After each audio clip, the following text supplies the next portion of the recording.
Sir hello, ప్రభుత్వం చేశాడు కుట్రలో భాగమైంది. కావాలని చెప్పి ఆ ప్రాంతం ఉన్నటువంటి ఆదివాసి గుడాలని కుటుంబాలని విచ్ఛిన్నం చేసే ప్రయత్నంలో ఇది ఒక భాగం. సార్ హలో, చెప్పండి సార్, వినబడుతుంది, చెప్పుకుంటా పోండి మీరు. అదే కాకుండా తెలంగాణలో ఉన్నటువంటి గౌరవ ముఖ్యమంత్రి గారు ఏదైతే నిర్ణయాలు తీసుకుంటారో దానికి కేంద్ర ప్రభుత్వం కూడా కట్టుబడి ఉండాలి. ప్రజలను కాపాడే బాధ్యత ప్రభుత్వానిదే.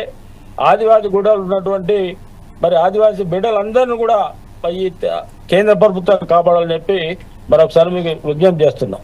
ఇప్పుడు బండి సంజయ్ మాట్లాడుతూ ఏమన్నారంటే అనేక మంది ఆదివాసీలను కూడా పొట్టన పెట్టుకున్న మావోయిస్టు పార్టీకి సంబంధించింది. ఇప్పుడు కాంగ్రెస్ ఎందుకు వారికి మావోయిస్టులకు వాళ్ళకి సపోర్ట్ చేస్తున్నదని చెప్తున్నారు. అనే నేపథ్యంలో ఇంకో క్వశ్చన్ కూడా రేస్ చేశారు. మీరు వాస్తవానికి వాళ్ళతోని చర్చలు జరపాలని చెప్తున్నారు, రాష్ట్రంలో మీరే ఉన్నారు కదా, మీరు ఎందుకు నిషేధం దాన్ని ఎత్తివేయరు అని చెప్తున్నారు. ఈ విషయంపై మీరేమంటారండి?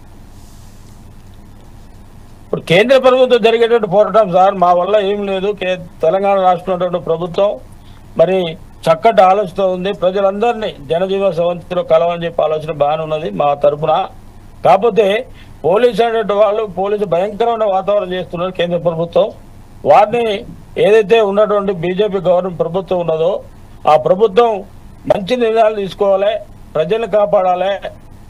అదే తప్ప తెలంగాణ రాష్ట్రంలో ఎత్తివేయలేదు అని చెప్పడం సరైనది కాదు. మేము వాళ్ళ గురించి మాట్లాడుతున్నాం సార్.